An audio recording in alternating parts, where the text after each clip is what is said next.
SMT Nation, we are back. Nation, we got an update out of the AT&T lead cable situation. Let's talk about this here in today's video. A link for the article from Wireless Estimator down in the description. Ways to support us can be found there as well. Please do like and share this video, subscribe if you're new here, and turn on the bell notification icon to never miss an upload from the SMT. All right, folks, this was a big story several months ago. Lead cables ruining the world, ruining the environment, and it's all AT&T and Verizon's fault, right? Mind you, all AT&T and Verizon did was build the connectivity of the country. When they asked them to, install all these lines all these years ago for people to be able to call and, communicate and emergency and all these other things, they did it. And now, of course, they're the enemy of the state because they have all these lead cables.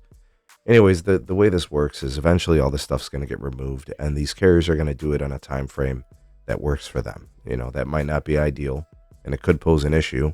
As long as the lead cables remain intact and they're not posing an environmental threat, then AT&T and Verizon and other companies, they're going to kind of do this in a more calculated and conservative manner. But in situations where it could be risky, environmental agencies and protection groups are probably very concerned about this. But anyways, AT&T is back at Lake Tahoe. The origin of the whole legal issue and the Wall Street Journal expose, if you want to call it that, for these lead cable problems. So there's, I guess, one cable, a major one that runs through Emerald Bay, and some other ones that are over in Rubicon Bay.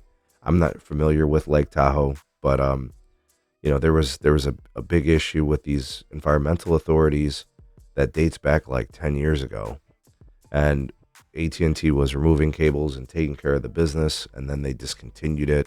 Then they did the whole expose in the Wall Street Journal, and then that caught everybody's attention. But AT&T's back in there. They're doing the removal of the lead cables across most of the portions of the property there, whatever. So AT&T's doing it, and that's good. That's what they have to do.